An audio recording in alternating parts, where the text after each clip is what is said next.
Ok. Eh bien, voilà. On est, on est parti. Donc, bonsoir tout le monde. Bonsoir tout le monde. Et Rev Tov. Encore une fois, donc, notre rendez-vous du lundi pour partager ensemble des livrets Torah, des livrets Chizouk qu'on a besoin. Et encore, je répète, on est à peine à quelques jours de Matan Torah. Donc, on est maintenant dans le Zman Aklita, hein, comme on dit en Israël. Il y a le Sarah Klita, l'intégration. Donc, il faut intégrer la Torah, qu'elle nous pénètre, qu'elle nous change, qu'elle fasse de nous des nouveaux personnages, des nouveaux hommes, des nouvelles femmes, avec des nouvelles bonnes décisions que nous sommes en train d'accomplir. Donc, je vais commencer, donc, comme d'habitude, avec un petit mot, quelques minutes d'Ivrei Chizouk que j'ai pu partager avec d'autres personnes cette semaine qui sont des mots dont on a besoin. Parce que dans la Parashat Nassau, donc, que nous avons lu il y a 2 jours, il y a la fameuse Birkat Kohanim, Yevarecha Hashem Bishmerecha, etc., etc. Et donc, Akash Baruch Hu a nommé donc des shluchim, des délégués qui sont là pour porter la bracha de Dieu, la bénédiction divine de Dieu jusqu'à l'homme. Donc, il faut des hommes pour cela. Et ce qu'ils font, nous disent nos sages, ce ne sont que des intermédiaires, que des tuyaux par lesquels passe la bracha, tout à fait indépendants de la valeur, de l'envergure du Kohen. Ils sont là comme intermédiaires. Et là, si on se penche sur le Rashi, il nous explique le premier mot de cette bracha, Yevarechecha Hashem, Yevarechecha, il te bénira Hashem. Rashi nous dit un mot qui peut paraître nous interpeller, qui dit Yitbarechu nechasecha. Eh bien, ils seront bénis. Yitbarechu, ils seront bénis tes biens.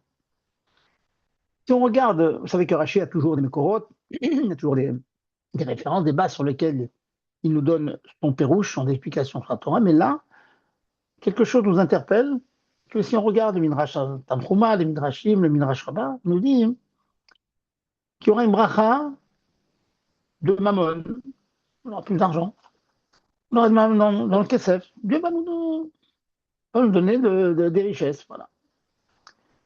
Rashi change un petit peu, ce n'est jamais pour rien que Rashi change son pérouche, son explication. Il dit Yitbarechu nechasecha, tes biens seront bénis. Il ne dit pas que Dieu enverra des nouveaux biens, tes biens, ceux que tu possèdes déjà, seront bénis. On peut se demander pourquoi Rachid dit ça. Mais bracha, bracha, Hashem, Yishmerecha. Bon, on a une bracha, un jour de besoin de nouveaux biens, de nouvelles richesses spirituelles, matérielles. Donc on demande à Hachem.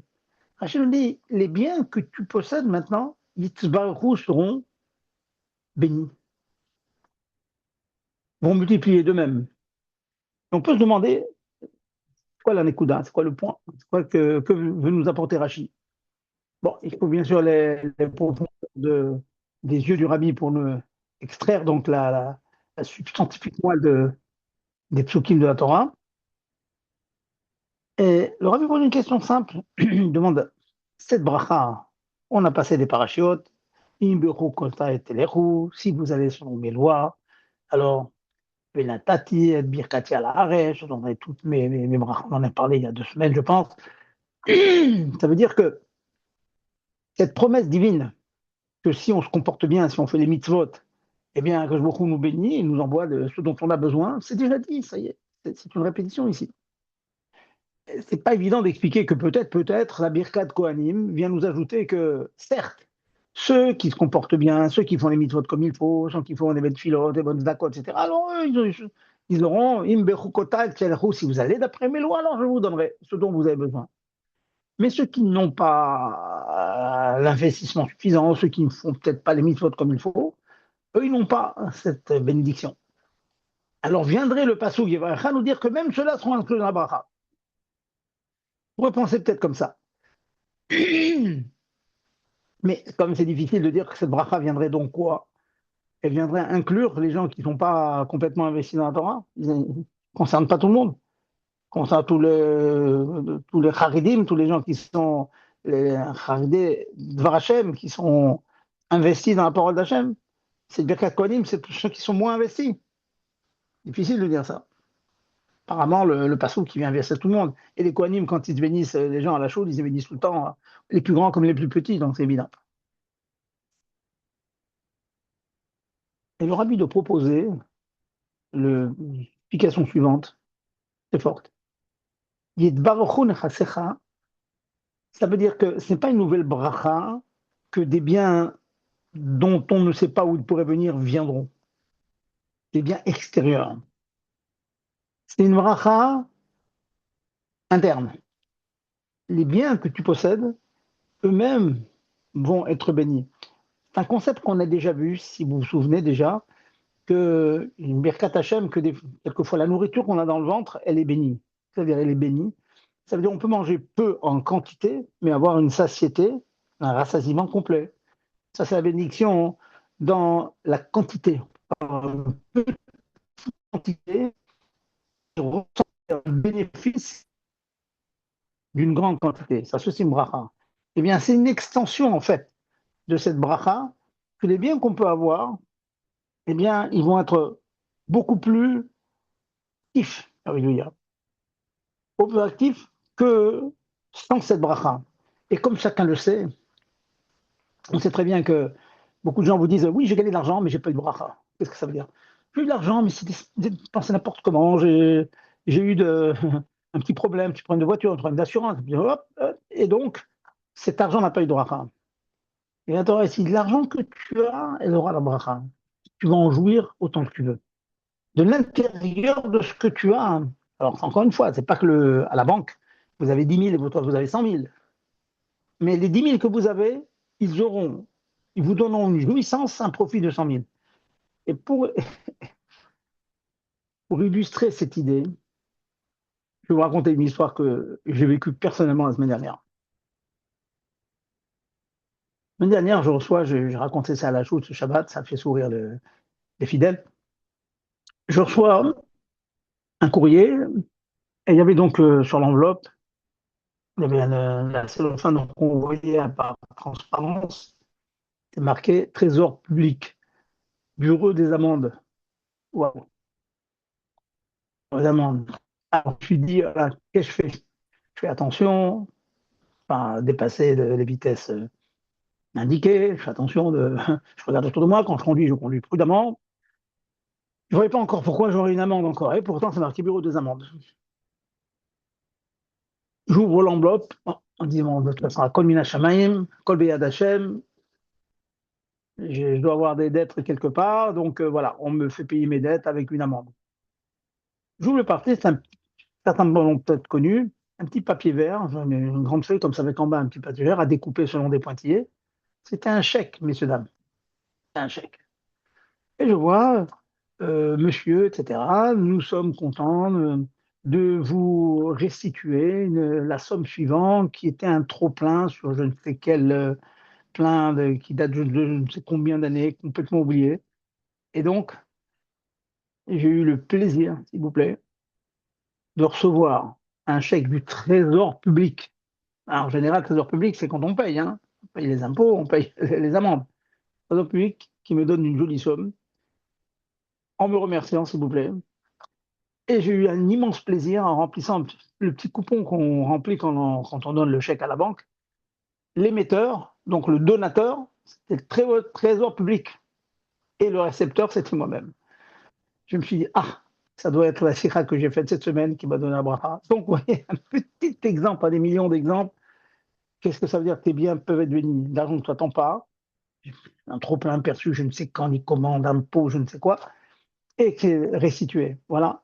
Ni te barachu nechasecha. Tes biens seront bénis de l'intérieur. Pas forcément que ça vienne de l'extérieur, ce sont des choses de toi-même que tu as pu perdre, et puis hop, tu les récupères, et bon, au Hachem, ils sont bienvenus, parce que quand j'étais perdu, on a fait youch, hein, on a renoncé. Voilà donc le petit mot que je voulais dire, et toujours dans le sens d'avoir le bitachon, hein, toujours avoir bitachon, toujours avoir confiance que faut toujours être serein, faut pas être naïf, faut pas être inconscient, ne rien faire et espérer que tout va venir, non. Faut faire les shtadlout, faire ce que l'on peut, du mieux que l'on peut, avec la certitude absolue que Baruch est près de nous et qu'il va accomplir Michalot, Libénou, ce que notre demande, ce dont on a besoin, pas plus. Voilà. Ça, c'est donc le petit mot que je veux vous dire. Maintenant, aujourd'hui, donc, vous avez remarqué qu'on est un peu sorti un peu des sentiers battus. Déjà, la semaine dernière, on a parlé de Bichou Lacoum. Je pense revenir un petit peu parce que de compléter ce cours. Mais je voulais partager avec vous un cours qu'on a pu développer au collège et à l'extérieur et qui est tout à fait d'actualité maintenant, qui concerne des problèmes de tsniout. C'est l'été, l'été, et on se trouve souvent confronté à des situations où c'est difficile de dire un Dvar Torah, de penser un Dvar Torah, de lire un livre. Il y a des gens qui prennent le métro, des gens qui prennent le bus, qui ont un transport en commun. On peut et on doit avoir un livre. Si dans la mesure du possible on est assis, on a un livre, on lit le livre, on étudie. Étudier Hommage, Télim, Tania, Rambam, beaucoup de choses à étudier. Et puis on peut avoir nous en face de nous des endroits qui sont définis par la halakha comme des endroits interdits, incompatibles avec des livrets Torah. On ne peut pas dire d'un livret Torah. C'est la souga qui s'appelle Tefach Megoulé Beisha. Et donc, on va tâcher de développer ce thème aujourd'hui, parce que c'est un thème qui est beaucoup d'actualité, et pas seulement dans le bus et dans le métro, parfois à la maison, parfois on a des invités qui sont frais venus dans la Torah et qui n'ont pas une pleine connaissance et conscience de ce que la Torah exige. Vous pouvez être chez vous, en train de faire un kidouche, à quitter tous vos invités, et puis il se trouve qu'il y a une femme qui a ce qu'on appelle, on va définir, tefar megoulé. Tefar megoulé, ça veut dire 8 centimètres. Alors imaginons, et c'est fréquent, hein, on voit des filles, des jeunes filles, qui ont une espèce de petit polo, de petit chemisier, où ils ont un tefar à 8 centimètres découvert au-dessus du coude. Eh bien, c'est tout à fait problématique. C'est tout à fait problématique lorsque il y a ce qu'on appelle ce tefar mégoulé, donc ces 8 centimètres dégoulés, et il est strictement interdit de dire un Dvar Torah devant. On va voir tous les mécorotes, hein, je suis en train de vous préparer, de vous expliquer le fonctionnement, mais déjà, on va voir les mécorotes, les références et tout, mais déjà, vous mettre au courant du problème, comment dans le quotidien, on peut être amené à être dans des situations inconfortables. Je vous ai parlé d'invités frais moulus dans la Torah. Il n'y a pas que ça. Il y a des familles qui me disent, chez moi, j'ai une tante, j'ai une grand-mère, eh ben, qui n'ont pas un chinour particulier là-dessus. Et donc, bon, ben, il fait chaud, ils ont tendance à s'alléger un petit peu, et donc elles peuvent avoir donc l'avant-bras découvert. Elles peuvent avoir au niveau du cou une partie découverte. Et ensuite, en fin de chiour, on va élargir encore le débat. C'est Sear, Beisha, Herva. Une femme mariée, savoir que la chevelure d'une femme mariée, ça a une définition de Herva. Je vais définir tous ces mots. Herva, on traduit habituellement par une nudité. Enfin, c'est un terme un peu fort en français. Hein, mais pour une femme mariée, les cheveux, c'est quelque chose d'intime. D'intime. Donc, on ne fait pas une bracha devant. Il faut être vigilant là-dessus. Et c'est pas évident quand vous avez de la famille qui veut archi proche. Hein. Il y en a un qui m'a dit, moi, c'est avec ma maman. Maman, il n'est pas question qu'elle se coule la tête. Alors, je ne sais pas comment lui faire kidouche. Je voudrais la quitter du kidouche, je ne sais pas comment faire. Voilà ce qu'on va voir ce soir. On va tâcher de trouver des solutions pour pouvoir faire un kidouche dans un endroit où les femmes sont pas forcément tniout. À la choule, tous les Shabbats, il y a une partie réservée pour les dames, on fait Farbrengen, il y a une maison, un endroit pour elles. On envoie toujours un monsieur qui les acquiert du kidouche. Eh bien, il faut lui expliquer un certain nombre de principes à partir desquels on pourra faire kidouche, sinon ça sera problématique. Voilà. Alors, je vais partir du début. Hein, Excusez-moi, Rav Zerbib.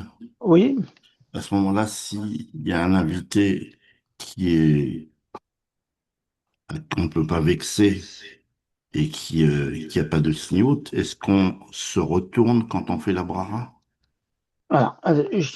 Votre question fait partie du shiur. Hein, ça fait partie du shiur. Il y a plusieurs solutions. Celle que vous proposez maintenant, oui, ça peut être une solution. Et Gérard, je vais vous dire une chose. On parle des invités, etc. Moi, je suis vous me connaissez, je suis un rabbin marieur, je marie. Et quelquefois, je marie des gens un peu traditionnalistes. Quand je me trouve des fois sous la roupa avec la grand-mère et la mère qui sont vraiment bien déshabillés, c'est extrêmement inconfortable. Ah Donc, oui. une des solutions, c'est comme vous dites, me retourne. Mais vous imaginez que je sois sous la roupa en face de Khatan Décalage, je me retourne. Et c'est Euh, compliqué. Il n'y a pas qu'une seule bracha. Il n'y a pas qu'une Sabara, les Shabbat. Et j'ai envie d'ajouter, même si moi j'ai fait la Soudia, je suis au courant, je vais faire attention, mais ceux qui vont monter au Shabbat, ils sont au courant de tout ça? C'est pas évident. Oui. Donc effectivement, dans certaines roupotes, je ne vous cache pas que on m'avait prévenu, attention là-bas, bon, les gens ne font pas attention, ils ne connaissent pas tout ça, pour eux, c'est ce que je peux parfaitement comprendre. Hein, je juge personne. Il y a dans des milieux, ils n'ont jamais entendu parler de ça. Je connais certaines roupotes où le père, quoi, il a préparé des foulards pour demander aux dames, au moins des rarottes, de se couvrir avec ce foulard autour des épaules. Il y a des solutions. Mais déjà, on va poser des problèmes. Ce dont vous parlez, c'est la solution. Maintenant, je parle des problèmes. Ensuite, on va voir des solutions. Et puisque vous avez commencé donc à me parler de ça, je vais vous donner un problème que les gens ignorent. J'ai assisté, il n'y a pas longtemps. En plus, c'est une personne qui avait assisté à un shiur que j'avais donné là-dessus. Et je surprends un groupe de personnes, un garçon, il était avec Pachout, ses sœurs. Et je les entends chanter un beau, beau niveau ensemble. Le garçon avec ses sœurs. Rien de plus innocent. Alors je prête l'oreille et j'entends les paroles du Nigun. C'était des psukim de Teilim fabuleux. Eh bien, j'ai dit au garçon, s'il te plaît, je fais signe, c'est toi. Pourquoi? Parce que ce garçon était en train d'entendre la voix de ses sœurs, et pendant le moment qu'il disait la voix, qu'il entendait la voix de ses sœurs, il était en train de dire des livrets Torah, des psukim de Teilim.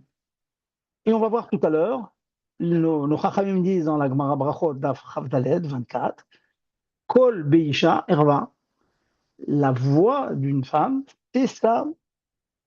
Erva, ça me vient de traduire par nudité envers, c'est son intimité. Voilà, c'est mieux, c'est plus joli.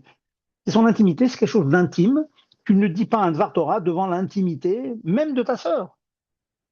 Même de ta sœur. Ça veut dire pour la sœur, je vais aller plus loin, le frère aurait la permission d'écouter sa sœur chanter.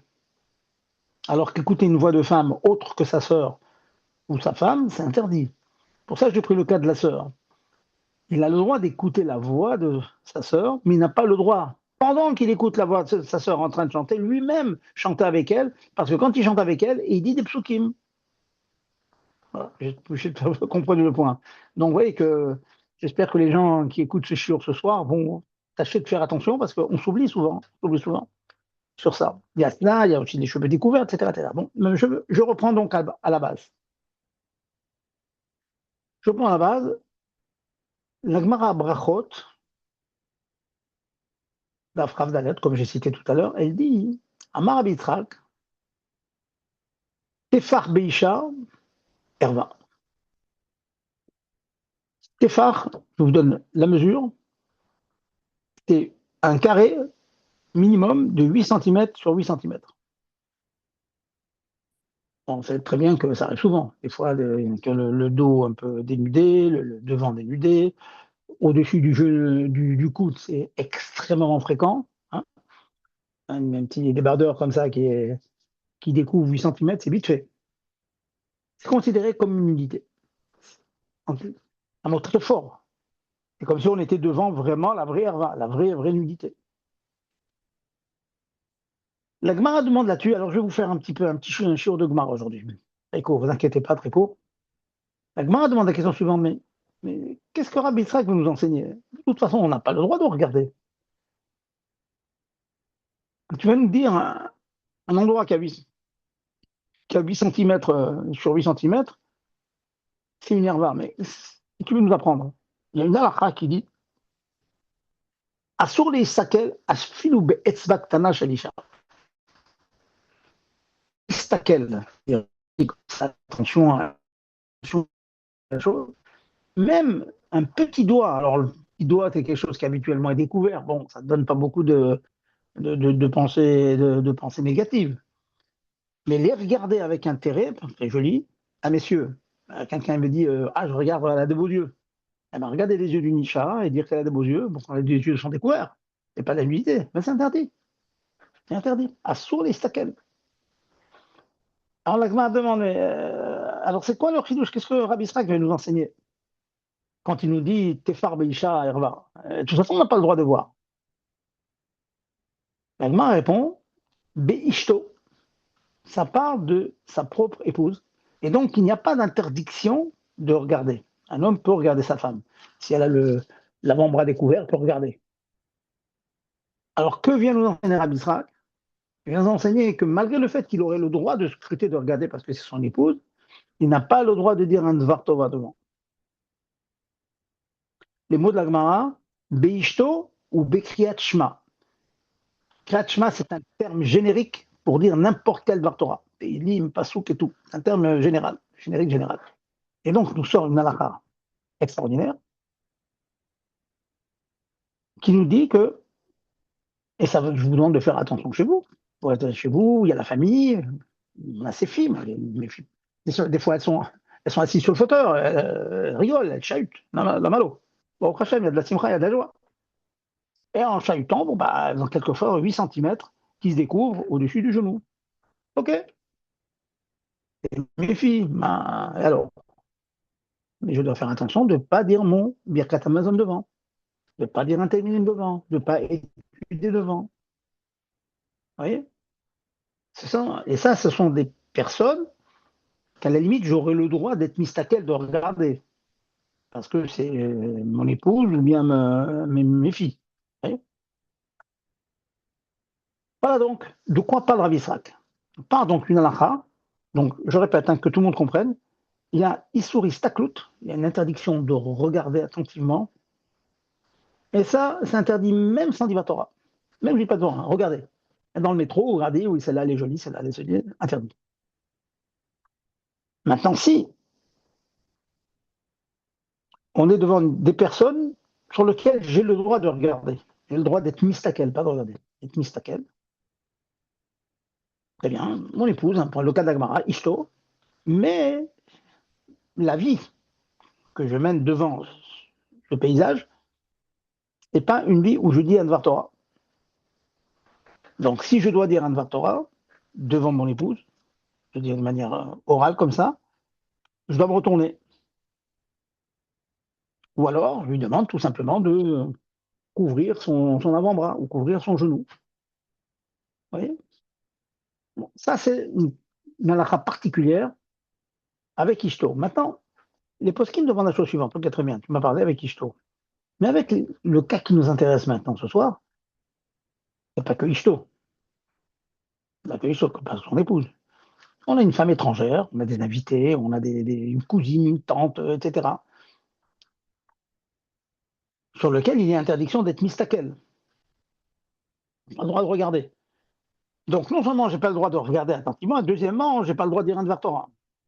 Alors, de toute façon, cette interdiction de Dvar Torah ne m'ajoute rien, puisque de toute façon, c'est interdit de regarder. Alors, c'est quoi le point? Alors, le point que l'on discute maintenant, je demande que tout le monde comprenne bien la nuance, c'est dans le cas où je fais extrêmement attention, je suis en face de Nachim, de femmes qui ne sont pas mon épouse ou mes filles, mes enfants, Isha Acheret, et il n'y a pas histoire, elles sont Kenegdi, elles sont en face de moi, mais il n'y a pas d'interdiction de Istaklout, simplement parce que je ne suis pas mistakel. Je ne les observe pas avec attention, en face. Quelque chose, c'est un exercice que je ne dirais pas que j'ai beaucoup travaillé sur cet exercice parce que ça fait de nombreuses années que je donne quelques heures de cours de halakha à Betrivka, devant les filles de Betrivka. Et ben, plusieurs filles m'ont dit, mais quand vous donnez le cours, on a l'impression que vous ne regardez pas. Oui, c'est vrai, mais quand vous parlez, je vous regarde quand même. Oui, oui, oui, vous ne nous regardez pas en nous regardant. Vous voyez, ça existe un concept que on voit la personne qui est en face de nous, mais on n'est pas mistaken. Bien sûr, on se rappelle de son visage et tout, mais la question se pose maintenant. La question se pose. Comment se fait-il que la Gemara ne nous a pas dit, au lieu de nous dire que ce din, de ne pas dire un Dvar Torah devant Tefar Rigoulé, ça parle que de sa femme, son épouse, il n'y a qu'à nous dire que c'est une interdiction qui concerne n'importe quelle femme. Ah, tu m'as dit que de toute façon, c'est interdit de la regarder. Je n'ai pas besoin d'ajouter l'interdit de dire un Dvar Torah devant. C'est une interdiction qui existe déjà. Non, pour dire, j'ai pas cette intention parce que, en fait, je ne regarde pas ça. Et ça revient à ce que vous disiez, Gérard, tout à l'heure. Imaginons que sans vous retourner, vous ne retournez pas. Vous l'avez en face de vous, mais, comme on dit, vous n'êtes pas mistakel. Regardez dans le vide. Eh bien, Admor Zaken, Siman Ain E dans le Shulchan Aruch, il y a deux contraintes sachron où il fait le diouk suivant, très très beau. Je vous dirai ensuite la halakha parce qu'il y a beaucoup, beaucoup de discussions dans la halakha. Et le diouk suivant, il dit comment se fait-il que l'Agma ne nous a pas parlé de ce cas tout simple? Pourquoi il n'y a pas interdiction de scruter? Simplement parce que je ne scrute pas. Voilà, enfin, je ne regarde pas. Je regarde, pas dire dans le ciel, comme si dans le ciel. Je ne fais pas attention. Et dans ce moment-là, on dit donc, j'aurai le droit d'avoir une telle personne devant moi, mais je ne pourrais pas dire un Dvar Torah. Parce que dire un Dvar Torah, c'est plus kadosh, donc je n'ai pas le droit. Et là, la demande à qu'elle nous fait un diouk, une déduction extraordinaire. Il dit si la Gemara ne nous apporte pas ce cas-là, c'est parce qu'elle pense que lorsque j'ai une Isha en face de moi et que je ne suis pas mistakel, non seulement il n'y a pas l'interdiction de Istaklot, il n'y a pas l'interdiction de scruter, puisque je ne scrute pas, mais il n'y a pas non plus l'interdiction de dire un Dvar Torah. Si vous comprenez l'impact de ce que je viens de dire, de ce diouk d'Admor Zaken, Admor Zaken arrive à la conclusion que finalement, la solution, et ça répond déjà à votre problème, Gérard, tout à l'heure, que si je fais mon kidouche et que j'ai des invités et que je n'ai pas pu leur demander de se couvrir, etc., etc., le scénario catastrophe, voilà. Ou bien une dernière qui vient d'arriver que j'attendais pas, hop, elle est déshabillée plus ou moins, je ne sais pas quoi faire. À ce moment-là, il dit, si j'arrive sans arriver à l'extrémité de me retourner ou de mettre un bandeau sur les yeux, etc., etc., si je garde les yeux dans le vague, je n'observe pas du tout la personne, elle est dans mon champ de vision, mais je la scrute pas, je la jette pas. Dans un dit, non seulement j'ai pu enlever l'interdiction de Istaklout, de regarder attentivement, et même je n'ai même pas l'interdiction de dire un Dvar Torah dessus. Ça veut dire c'est très fort. Et tout dire après que lui-même il y aura pour d'autres chitotes qui sont mirotes, etc., etc. Mais déjà, il commence de cette manière-là que le fait de ne pas regarder, de ne pas observer, de ne pas scruter, c'est en fait comme si le paysage qui est en face de moi, il n'y est pas. J'ai rien d'enfant en face de moi. Premièrement, au niveau de l'interdiction de voir, qui pourrait me donner des héroïnes, des pensées négatives, et pas non plus l'interdiction de dire un Dvar Torah. C'est comme si c'est blanc, j'ai un écran blanc devant moi, très, très fort comme histoire. Et là, devant laquelle il m'aide avec ça de la Gemara. Dans Puisque la Zerbi. Gemara. Oui, Et oui. si on voit dans des couples, Hum, si c'est sa femme oui, et que, bon, qui se couvre pas la tête, qui n'est pas de signoute, ça arrive dans des couples voilà. où le mari est religieux, donc il veut éviter une dispute. Voilà. Alors, d'après ce que je viens de vous dire, je vous dis Baruch Hashem, dites-moi merci, s'il vous plaît. Depuis, d'après ce que je viens de vous dire, Admorza Ken dit que s'il s'arrange pour pas l'observer, Stam, il la met dans son champ de vision, il va pas se prendre la tête, elle va se vexer, comme vous dites, mais il la regarde pas. Comme on dit en français, il la regarde pas. Je te regarde pas. T'es en face de moi, t'es en face de moi, mais tu me regardes pas. Oui, je te regarde pas. D'après Admorza Ken, le non-regard, non seulement enlève l'interdiction de Istaklut, de George, et ça enlève même l'interdiction de dire un Dvar Torah devant le Tefar Megoulet. Vous Très avez bien. compris? Donc, ça veut dire maintenant que je vais trouver un super éther. Bon, je vais tout de suite le mettre un grand bémol, mais bon, en tout cas, ce que je viens de vous dire, c'est marqué clair. Et Admon Kendi, Ikar Alaha, c'est comme je viens de vous dire. Très bien. Cependant, idéalement, Zaken, c'est bien d'être marmire, et je vais tout de suite vous expliquer pourquoi. Donc, a priori, on trouvera d'autres solutions, on va se retourner, on va la sortir de notre champ de vision, ok, on va voir. Mais déjà, on part positif avec un beau éther. Je ne vous cache pas, je ne vous cache pas, que quelquefois on est sous une roupa, etc. C'est très difficile, on en a été surpris, on ne s'attendait pas à voir des gens tellement déshabillés. On va finir.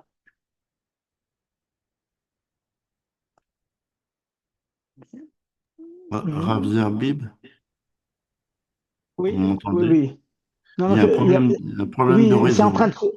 Non, non, non, il n'y a pas de problème de réseau. Il y a pas de problème de réseau. Quand ça s'arrête comme ça, c'est quelqu'un téléphone. Il faut attendre qu'il raccroche. C'est tout. Très D'accord? bien, très Bon, bien, c'est tout. C'est le deuxième coup. Si vous voyez comme ça un truc, ça vaut. J'attends un petit peu, je me tais. Moi, comme je sais que vous ne m'entendez pas, je me tais. Ça dure en général entre 5 et 10 secondes. Les gens raccrochent et c'est bon. C'est très la bien, meilleure solution. Alors que les premières fois, il fallait tout. On perdait 5 minutes à chaque fois. J'ai trouvé la bonne solution. C'est que très j'attends que bien. les raccroche et c'est tout. Parfait, Donc, parfait. voilà. Alors, je vous ferai tout à l'heure un petit qui s'ouvre de tout ce qu'on dit. Maintenant, dans ce que je viens de vous dire là, rappelez-vous que puisque la Gemara a interdit seulement de dire un Dvar Torah devant Ishto, on a l'impression que s'il dit devant d'autres femmes mais qu'il ne la regarde pas, il est comme ça dans le vague, il est comme dans le vague, ça serait permis. Il y a d'autres chitotes. La première, on va donner un nom, c'est Rabbeinu Yonah, c'est lui qui doit Morazaken. D'autres, c'est le Agaot Mamoyot et d'autres. Ils disent pas comme je viens de vous dire maintenant. Hein, je vous fais un show de Gemara un petit peu, mais ne vous inquiétez pas, on finira avec des halakhot clairs et nets. Il dit non. En fait, la Gemara, lorsqu'elle a interdit devant Ishto, devant son épouse, ça veut dire qu'elle compte sur nous pour qu'on fasse un kalvachomer, qu'on fasse un raisonnement de kalvachomer. Ça veut dire kalvachomer. Si déjà il y a ce issour, ça recommence.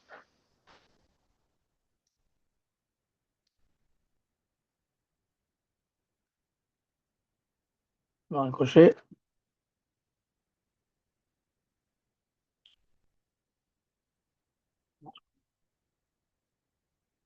Voilà. Voilà, on a patienté encore. C'est le même qui a retéléphoné.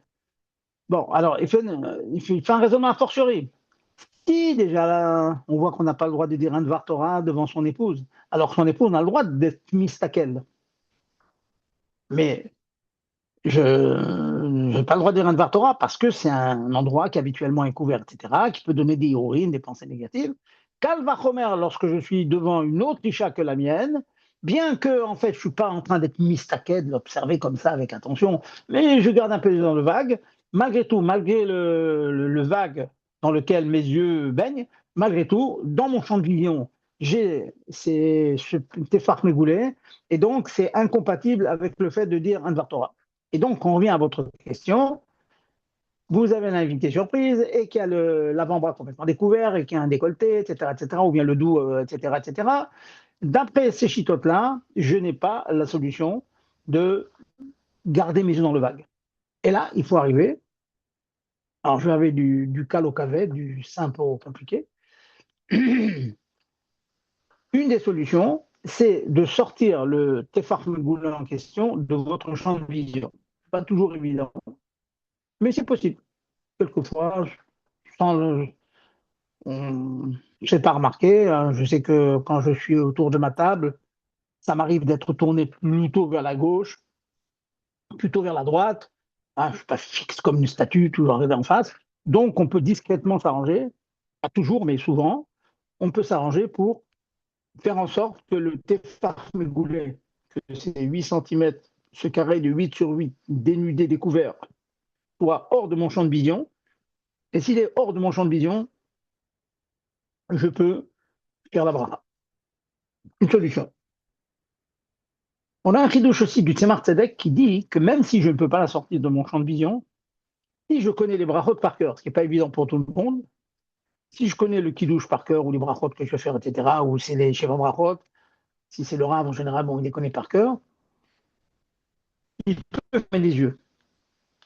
Alors, c'est pas évident parce que finalement, dans son champ de vision, dans son machané, il y a quand même le tefar mégoulé. Mais dans la mesure où c'est le problème en l'occurrence, c'est l'impact sur mes yeux et les conséquences négatives qu'il peut avoir, si je ferme les yeux, ça marche. Troisième solution, si je ne peux pas la mettre hors de mon champ de vision. Je ne peux pas fermer les yeux parce que je ne connais pas les brachot par cœur. Il y aurait la solution, je vais vous faire sourire. Hein, vous prenez votre sidour et vous le mettez comme ça, pour vous. Discrètement, bien sûr. Hein. Imaginez sous la roupa le rave qui commence à prendre son petit sidour et qui met devant le visage. Bon, mais disons avec un petit sourire, des fois une petite blague, ça peut passer. Donc vous faites en sorte que devant vos yeux, donc vous scrutez votre livre, comme ça vous ne levez pas les yeux. Et si vous pouvez mettre le livre devant vous, c'est encore mieux, et vous faites la bracha. Voilà, donc je vais vous résumer le côté halachique de ce que je viens de dire. La Gemara interdit donc le Dvar Torah devant son épouse, est une grande marloquette, divergence d'opinion dans les poskim, dans les rishonim, la charonim. Est-ce que pour une autre isha que sa femme, avec laquelle il y a interdiction d'observer, de scruter, si je ne scrute pas, je garde mes yeux dans le vague, est-ce que ce issour, il reste ou non? J'ai les yeux dans le vague, donc je ne vois pas vraiment le tefach megoulet. Est-ce que ça enlève le deuxième interdiction, pas seulement de regarder, mais l'interdiction de dire un Dvar Torah devant? Admon Razaken, mais Ikaradin, il pense que oui, on peut faire ça, mais il apporte des chitotes qui interdisent, et donc il dit, a priori, c'est mieux de faire attention, comme on vient de dire, fermer les yeux, se tourner un petit peu, mettre quelque chose devant soi, s'arranger pour pas avoir cette image devant soi pendant qu'on dit le Dvar Torah. Et si c'est pas possible, allez, scénario catastrophe, c'est pas possible, eh bien, vous dites votre Dvar Torah, vous dites vos brachot, devant le Tefach Megoulé, en faisant bien attention de, bien sûr, pas avoir les yeux fixés vers ces Tefach Megoulé. Voilà donc la conclusion halachique, marloquette et l'halakha sur ce problème de Tefach Megoulé qui s'applique aux avant-bras, au-dessous du genou. Des fois, on a à la maison des filles, mamaches, dans la famille, quoi. Ils jouent, ils chahutent sur le fauteuil. Souvent, les jupes se lèvent un petit peu à 8 cm au-dessus du genou. C'est chose fréquente dans la famille. On ne peut pas les attacher. On ne peut pas les attacher. Voilà, et donc, on fera attention à ça. Voilà. Dites-moi vos questions maintenant et les problèmes que vous avez pu rencontrer dans votre vie. Allez-y.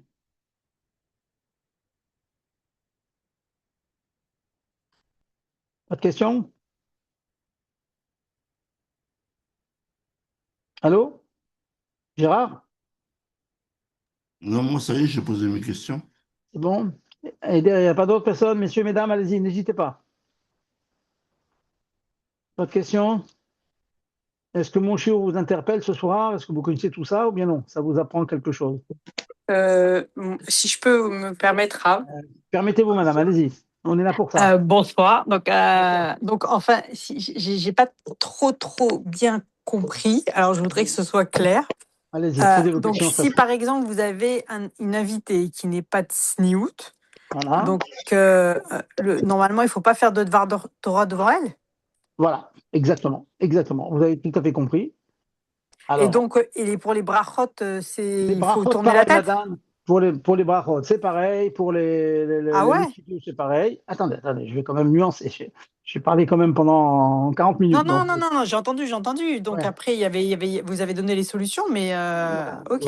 Et si je n'ai aucune solution, alors je ferai en sorte de dire mon Dvar Torah, mais comme un rave qui donne un Dvar Torah des fois à la choule, bon, il y a du monde, mais il ne regarde pas le monde, vous voyez ce que je veux dire?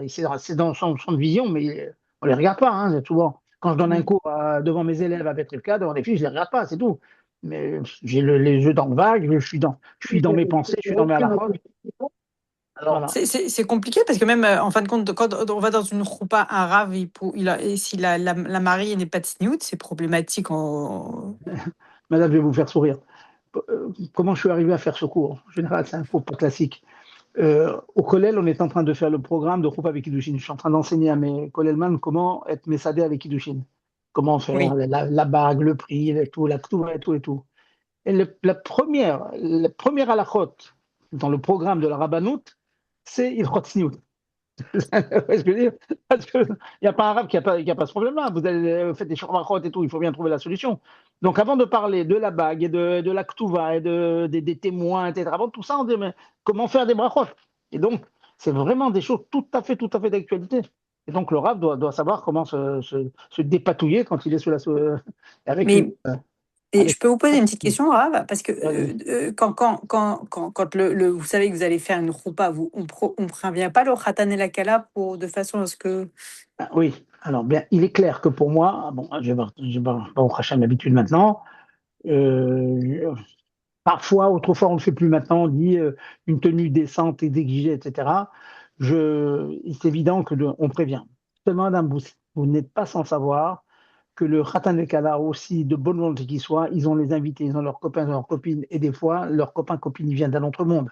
Vous voyez ce que je veux dire? J'ai compris. Ils peuvent pas, les pauvres, on peut pas leur demander l'impossible.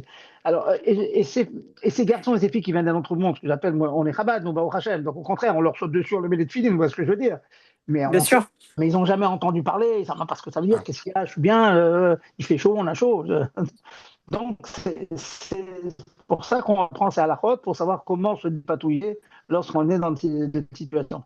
Surtout nous, Chabad, le rabbi nous jette dans des endroits très problématiques, et donc il faut trouver des solutions. C'est ça. Voilà. Exactement. Merci beaucoup. Voilà. Voilà. Je vous en prie. Allez-y. N'hésitez pas, posez vos questions. Je voulais savoir, s'il vous plaît, peut-être que je suis venue un petit peu en retard, au niveau de l'âge des jeunes filles que vous disiez qu'elles s'amusaient, qu'elles pouvaient être découvertes quand elles s'amusaient, à quel âge vous pensez que c'est problématique? À partir de quel âge? Écoutez, ça discute dans les poskim, mais c'est très jeune, il faut faire attention.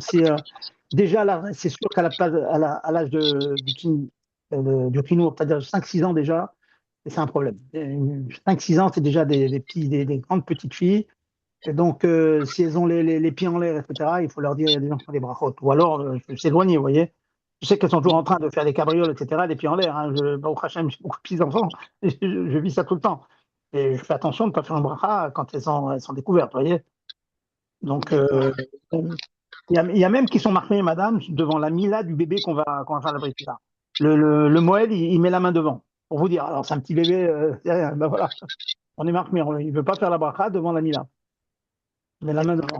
Voilà. Ok, merci. Allez-y. D'autres questions? Bon, allez, je vais ajouter deux choses, j'en ai parlé dans l'introduction. On n'a pas que le problème de tes farces migoulées, de la chair découverte. On a un problème de kol beisha erva. Alors, nos Chachamim estiment que la voix d'une femme, c'est une erva pour l'homme. Alors, pour une petite fille, bon, petite fille, on va dire que c'est peut-être pas grand-chose, mais une jeune fille, dès qu'elle est nida, donc déjà, elle rentre dans la définition de herva. Alors déjà 12-13 ans, les filles sont nidotes. Donc, je vous ai rapporté l'anecdote là, en début du shiur. Les filles, elles adorent chanter. Bon, elles ont un répertoire extraordinaire des belles chansons, chant Kodesh et tout. Elles les chantent, elles sont très bien. Et très souvent, les garçons, comme je parle encore des garçons, les cousins, les frères et tout, la famille, quoi, ils sont tentés de chanter avec elles. Alors, on leur dit, faites attention. Parce que même si ta sœur a le droit d'écouter sa voix, mais tu as l'autre problème, comme j'ai parlé un peu tout à l'heure, même des personnages sur lesquels tu pourrais voir tes Megouli, par exemple, avec sa épouse, tu ne peux pas dire un Torah devant. Or, si tu dis, tu es en train de chanter, j'ai envie de vous dire, quand même on fait Echet Raïl, il y en a qui font Echet Raïl avec un beau bonigouli. Alors, je dis, ou aux filles de ne pas chanter, ou aux garçons de ne pas dire les mots de Echet Raïl. Parce que s'il dit les mots des Shatraï, c'est des Torah pendant que tu écoutes la voix de ta sœur. Donc c'est problématique ça. Certains, je vais quand même mettre un petit bémol à ce que je dis, certains, nous on ne tient pas comme ça, mais certains, dans certains milieux, disent qu'il y a une svara de dire que que quand tu as plusieurs personnes qui chantent en même temps, on ne reconnaît pas la voix. Et donc certains permettent. Vous savez, dans le milieu Mizrahi, ça, hein, les hommes et les femmes qui chantent en même temps. Bon, chez nous, on fait attention à ça. Parce qu'on a beau dire que quand c'est un duo ou un triplo, etc., il y a plusieurs qui chantent en même temps, on reconnaît très souvent la voix, et donc c'est problématique. Donc, en deux mots, pour résumer ce que je suis en train de dire ici, écouter la voix d'une femme étrangère, c'est interdit avec ou sans livret Torah. Avec ou sans livret Torah, dis bien, écoutez la voix. Si maintenant ce sont des femmes avec lesquelles j'ai le droit d'écouter la voix, mon épouse, mes filles, etc. Bon, il y a le frère et sœur, bon, on peut permettre frère et sœur, etc. Alors il y a un deuxième issour qui vient se greffer, c'est de dire un devoir Torah devant. Or, chanter en disant des psukim, c'est un devoir Torah. Alors, on a des Kriyat Shema, les poskim ils disent Kriyat Shema, c'est un terme générique, comme je l'ai dit tout à l'heure. Donc, ne pas chanter en disant des livrets Torah avec sa sœur, ou un homme avec sa femme. Pas facile, hein, je ne dis pas que ce sont des choses faciles. Avec l'habitude, on s'entraîne. Dès que je vois que les filles, souvent ça me dérange de les faire taire, elles kiffent, hein, vraiment, je les entends. C'est un vrai plaisir de les entendre chanter. Elles chantent très très bien. Ben, je chante pas avec elles, j'écoute. Ou si je chante, je fredonne, mais je ne dis pas des livrets Torah. Vous voyez. Ça, c'est le digne de Sear Beishto. Euh, Juste une petite exception. Bon, vous savez que les Chachamim n'ont pas interdit les cheveux des jeunes filles. On pourrait se demander c'est quoi la différence. Bon, c'est encore un sujet, mais pour les jeunes filles, on est méquille, puisqu'elles n'ont pas l'habitude d'avoir les cheveux couverts. Donc, il n'y a pas une interdiction donc, de dire une bracha devant les cheveux découverts d'une jeune fille, d'une femme non mariée. Maintenant, le troisième, c'est le cerf. Je vais rentrer dans le cerf. J'ai parlé donc du déphare mégoudé, dans 8 cm sur 8 cm. J'ai parlé de la voix, col, Peisha Herva. Maintenant, troisième volet, donc c'est les cheveux. Ça aussi, c'est un problème. On a des invités à la maison. Et comme je l'ai dit tout à l'heure, ce n'est pas forcément des étrangers, ça peut être la famille, ça peut être une tante réfractaire. Il y en a un qui m'a dit, moi, c'est ma grand-mère qui est réfractaire. Et on n'a jamais vu ça chez nous. Écoutez, on est en famille. J'ai une espèce de petit tablier avec le. Hein, malheureusement, quoi. Elles ont pas vu comme ça en Afrique du Nord. Elles avaient une espèce de vêtements comme ça, et avec tout l'avant-bras découvert. Encore une nouvelle Torah que vous avez inventée, c'est pas interdit, on n'a jamais vu ça chez nous. Bon. C'est compliqué parfois. Donc là, il faut trouver la solution. Il faut la quitter, la grand-mère ou la tante. Il faut la quitter des brachot, etc., etc. Il faut les accepter tout ça. Et l'autre, et à Pessah, je ne dis pas Pessah, ça va pas faire les brachot, on fait des brachot à haute voix, on les acquitte. Bon, à Pessah, on n'a pas trop de problèmes de siout. En général, elles sont habillées normalement. Mais c'est en été, avec les canicules qu'on vit maintenant, on a vraiment le Nisayon. On a l'épreuve. Donc, il faut s'arranger pour leur. Alors, il y a plusieurs méthodes. Moi, des dernières années, j'ai pas trop de problèmes. Bon, en tant que rave, si vous voulez, les gens qui viennent chez moi, ils savent qu'ils vont, ils vont avoir quand même une tenue un peu décente. Bon. Mais pas tout le monde a ce titre-là. Il y a beaucoup de gens qui font Milsaïm, qui amènent du monde chez eux. C'est des gens très, très, très avenants et tout. Les gens, ils ne s'imaginent pas qu'on va leur dire de se couvrir. Alors, on va revenir donc aux solutions dont on a parlé tout à l'heure pour le Tefach Mégoulé.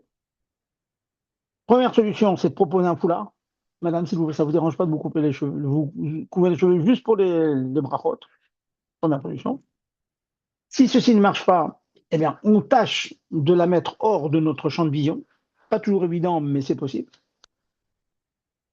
Si même ça, c'est impossible, on tâche de fermer les yeux si on connaît les brachot par cœur. Et si même ça, c'est pas possible, eh ben, on tâchera de d'avoir son sidour devant soi, de fixer le sidour, de surtout pas lever les yeux pour pas voir la chevelure découverte. Voilà, du mieux au moins bien. Et comme ça, Hachem, on aura une certaine d'Ishmaïa. Nous-mêmes, on fera aucune avéra, faute. On fera même la grande mitzvah de les acquitter de la chose. Et peut-être aussi, bon, Hachem, l'expérience montre que quand on explique sincèrement et gentiment tous les avantages de la sniout, que ça évite tellement, tellement de problèmes dans le monde. Problèmes qu'il y a, les tromperies, etc., commencent comme ça, on discute, on est familier, on ne fait pas attention à sa tenue, donc on regarde, et puis nos Rachamim disent Aïnaïm Rohim, Aïn Roel, l'œil voit, vers lèvres romed et le cœur désire. Bien connu. Hein. L'œil voit, il a envie, donc le cœur réagit, ainsi de suite. Ça peut aller rasé sur plus loin. Donc faire attention à toutes ces choses, surtout dans des moments comme ça, de grande, grande chaleur. Non seulement ça enlève la touma, mais ça ajoute de la tara. De la tara. Non, il y a une tara, on fait attention. On ne mène pas déshabillé, on ne prend pas n'importe comment, on fait attention. Même chez soi, on est seul, mais on n'est pas seul. Il y a Dieu. Donc on fait attention. Et ça peut paraître une mission impossible. Moi, je vous dis non. C'est pas une mission impossible. Tout simplement parce que, comme beaucoup de choses, c'est une question d'habitude. Les enfants qui ont été mirhounars comme ça, c'est évident pour eux. Je vous donne un exemple parmi des dizaines. Avoir sa petite cuvette avec le Kéhin et Tatalim à côté du lit. Pour des personnes, je me mais j'oublie tout le temps, c'est très difficile. Là. Il y en a d'autres, c'est difficile, mais c'est un réflexe. De même qu'avant de dormir, je me déshabille, ben, je vais chercher mon Kéhin. Vous voyez, je veux dire, c'est une fois que c'est rentré dans les habitudes, c'est rentré dans les mœurs, ça fait partie de nous-mêmes, c'est tout. C'est le réflexe de juif. Il n'y a pas beaucoup de nos enfants qui vont qui vont acheter du pain, manger du pain comme ça dans la rue. Du pain, on fait Netilat, point. C'est rentré, c'est dans les mœurs, c'est dans la vie, c'est dans la peau, c'est dans les os, tout. Voilà.